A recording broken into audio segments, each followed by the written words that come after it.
My name is Jeff Crosman, and I'm one of the product managers here at SP Marketplace. Welcome to this product demonstration of our SP Marketplace Contract Tracker. Contract Tracker is designed for small to mid-sized businesses looking for a centralized place to develop, track, maintain, and store business contracts on their already owned and paid for Microsoft 365 tenant. Contract Tracker is built natively using Microsoft SharePoint and integrates the latest in Microsoft's Power Platform applications for forms and process automations. And the best part, it's 99% customizable, so you're in control of the look and feel as well as functionality. Translated, this means if you have an experienced IT team or want SP Marketplace to assist, the product can be customized to meet your current needs and expand to meet future needs. Contract Tracker and all of its data is located on your Microsoft 365 tenant and accessible by you, even if you no longer utilize the SP Marketplace subscription and support services. Contract Tracker is integrated into your Microsoft ecosystem and is not housed on a third-party server for which you have no or little control over. Flexibility within your existing tenant gives you more power and autonomy with Contract Tracker.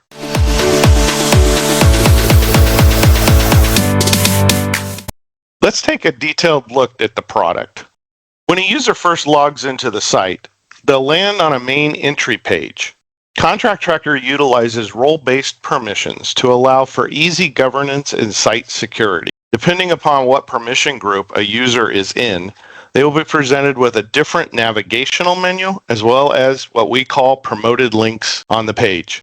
If you're a standard user, you'll see the following page, which includes the ability to create and manage your own service requests, view and search active contracts. You'll have a quick window into any service requests that you have submitted and brief information on the status of those service requests. So for instance, if you put in, please terminate any and all contracts for this particular company, you can see very quickly the status, if it's been assigned to somebody, who it's been assigned to, the category, and what priority was placed on it. So that you don't have to manage this and wonder what is happening, you can quickly get a view here. The other area of the page is you'll see an events page. This can be utilized by the development side or staff, whoever is in the staff group, to add events, manage events that may be important for you as an end user to know. If we look at the service request, this is developed in the Power Apps, Canvas Apps form, and you will be able to see that you can enter a title,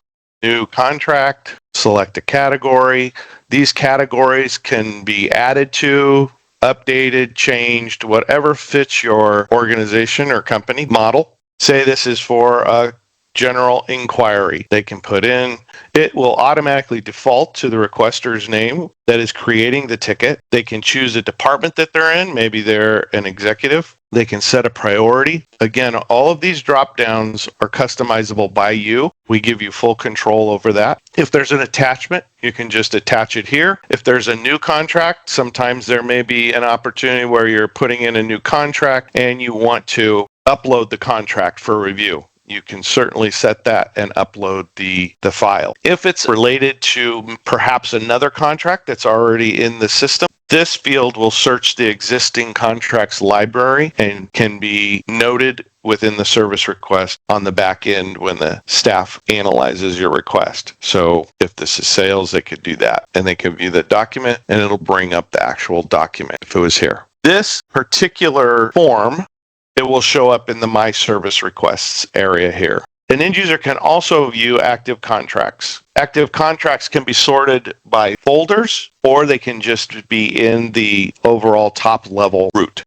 Within the active contracts library, we utilize standard SharePoint search features whereby an end user can search based on a word, or if they know the title of a document, they would just put the list up here and it would present the document. All documents in this stage will show an expiration date, when it was modified, and modified by, so that the end user knows that this is a current active contract based on the expiration date. Now, if you're a contract staff group and in a member of that particular group, you'll get presented with a whole different level of page, which is this. This particular area, as you'll notice, adds additional features here, as well as navigational menu additions. If you are part of the staff portal, this particular promoted link will light up. If you're in the admin group, this particular one will light up. So we utilize standard SharePoint groups, owner, visitor, members. Those can be anybody that you want to put in that, as well as Microsoft 365 groups that you could add in.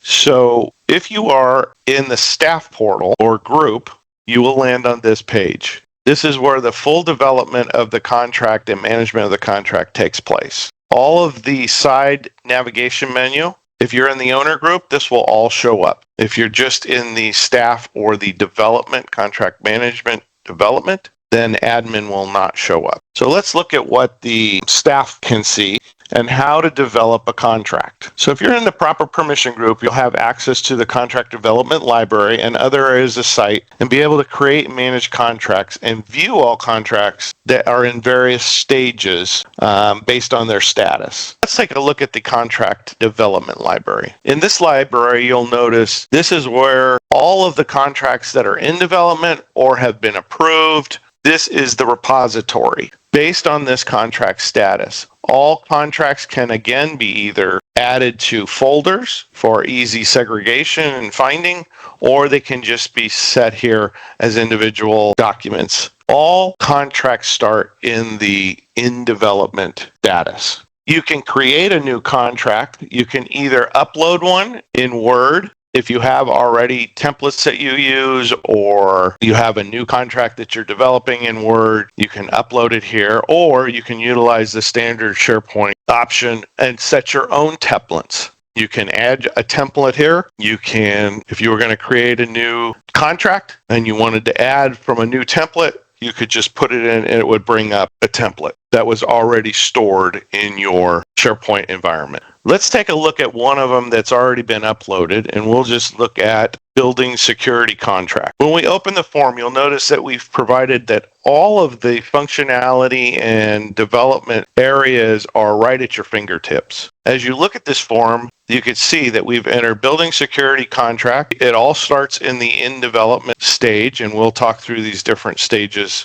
in a moment. What's the type of contract? We have out of the box information and types that are already entered. Again, this is fully customizable by you, and you're free to put in whatever matches your business model. In this case, it's a maintenance agreement. When's the start date, the review date, and the end date? The review date is really critical because whatever date is input in this field will send an email to the contract owner letting them know that this particular contract is coming up for expiration and needs review. So a notification will automatically go out based on this date. And again, from a custom standpoint, if you wanted to change this date and you got an email on the 15th and you said, I needed another 4 days because I can't get to it, then you just change this date and the system will send another email on that date. This is a automatic renewal contract, so you can click the slider and it just simply denotes that this one is set for automatic renewal, but it may still need to be reviewed. You can set the contract period. We have a couple of the out of the box. Again, set it however it makes sense for your business model. A contract value, a contract number, or there is a contract number that you want to reference. This is just a text field. And as we go across, what's the department?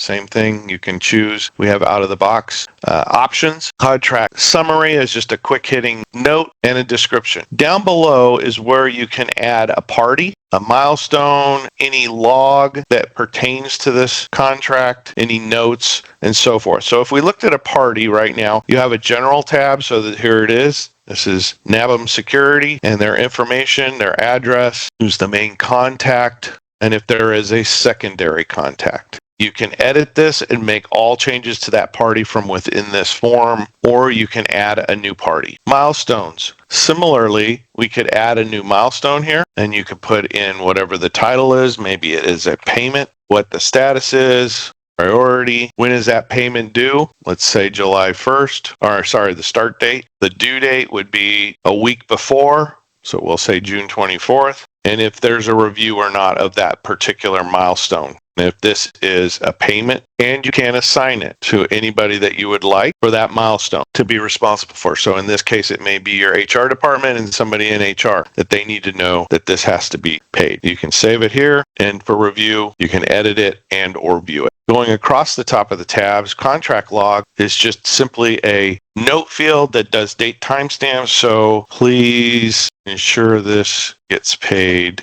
ASAP. Once we submit it, you'll see it puts the note, who the note was from, and the date and timestamp. This date and timestamp is based on your local Microsoft 365 tenant time.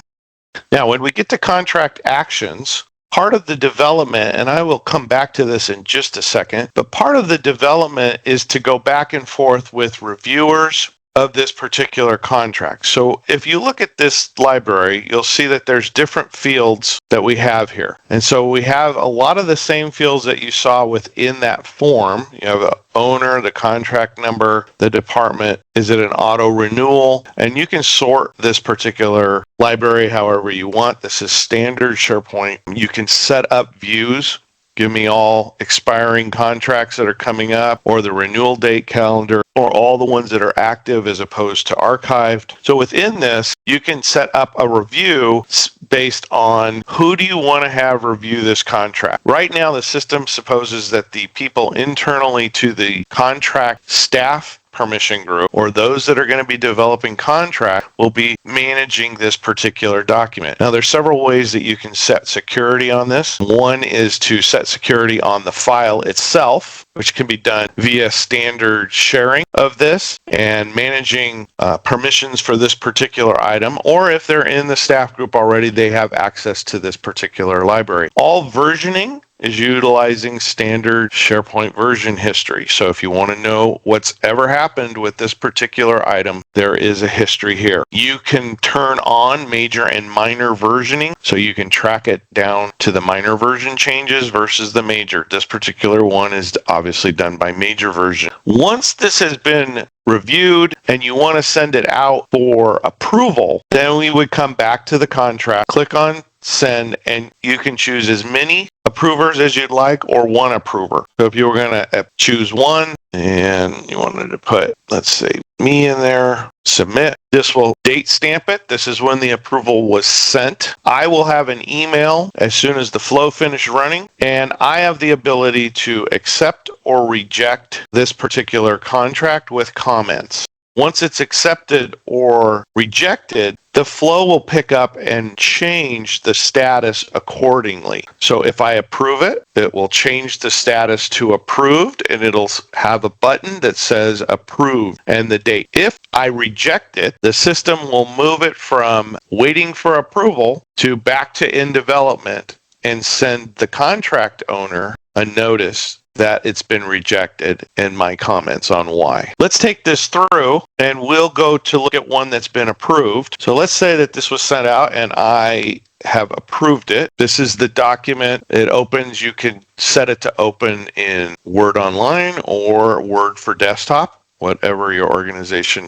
requires. In this case, you can see that the approval was sent, the contract was approved, so it turns green, and it gives the contract owner the ability to come in and publish the contract when they want it to go live. Out of the box, the system doesn't auto-publish. What we do is allow the owner to determine when this contract will be published. Sometimes they get approval for contracts that may not be active for a month or 2 months later. The system doesn't presume that you want it automatically published. Once it's approved, you can see the system will change the status to approved, and this middle button will light up. The owner will get a notification. What they would do at this point is come in and they would say, I want to publish this contract, and they can select a date. They can select any date that is not the current date. So any date 24 hours in advance. Once they submit this, the flow will pick it up. So if we go in and we publish this and we pick, I want to publish this tomorrow, submit,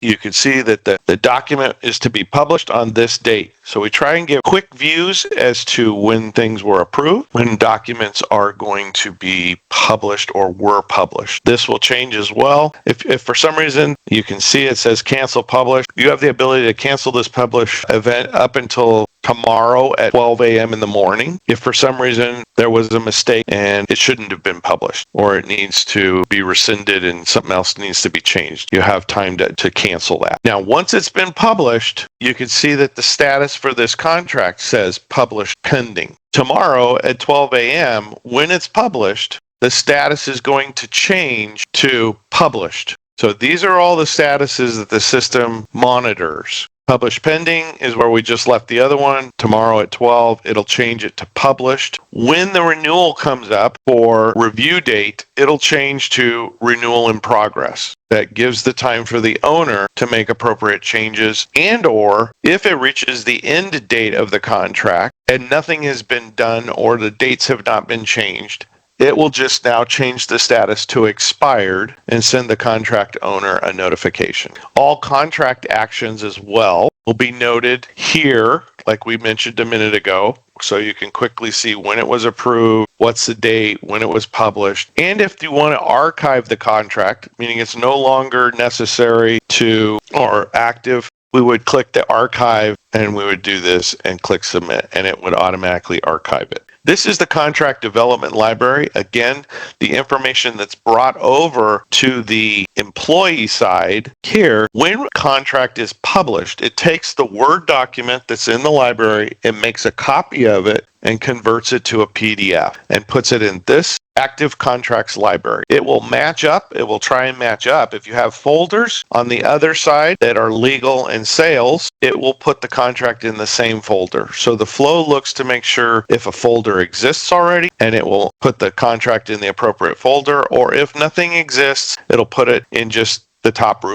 If we go back to the home page, that's contract development. From this staff portal page, this is the contract development. We can also get to it from over here, contract development. You can view active contracts from the navigation menu or here on the promoted links. Now, it's important to note at this point, the reason that it's all on the navigation menu as well as over here, what we call our promoted links, this is a SP Marketplace web part that we've designed, is because there are customers that utilize Microsoft Teams extensively. And so within their Teams environment, they would be able to see this page, and this navigation would be trimmed out. So we allow for staff and others to get to the areas they need to via these promoted links as the navigation menu would disappear within their teams. If we were looking at service requests, as we mentioned earlier in the end user, if they were to send in a service request, it will show up here on the unassigned service requests. So all service requests that come in, or any request that comes in, whether it's for a new contract or whatever the topic is,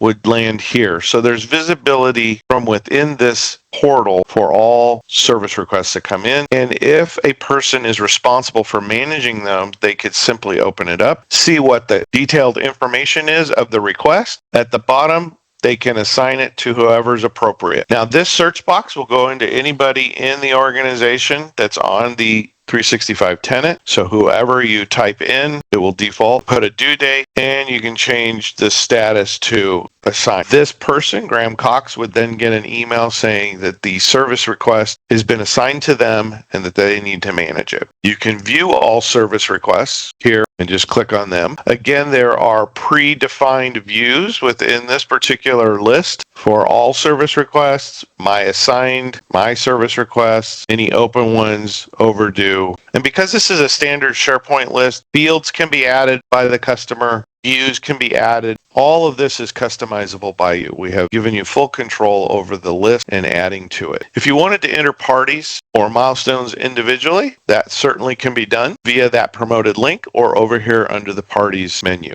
You add a new item, you'll see it opens up the form. And this is much like you saw in the contract development area where you would put the information, the contacts, any notes, and any attachments related to that particular party. There's a couple areas over here that we also, if there are documents that are related to the contract development personnel that are not necessarily contracts, but just documents, maybe how-to documents or need-to-know information, we have a document library here that those can be housed in. And finally, if you're in the admin staff, you will see this particular button light up, which is, when I say the admin staff, that really is the owner's group. That gives you full control over the site. And in the admin portal, this is where you can set service request categories, you can assign permissions, you can manage those promoted links that I showed you earlier, whether on the staff side or the employee side. The other area that's vital here is support. If you need support from SP Marketplace, if there's questions you have about the product's functionality or the product isn't functioning and you maybe find a bug or something, you can send in a support ticket straight from the product. You can also go to our support portal and submit a case. You can view our knowledge base, look at any blogs that we've set out or any alerts that may be important for you to know in general on SharePoint or SP Marketplace or with a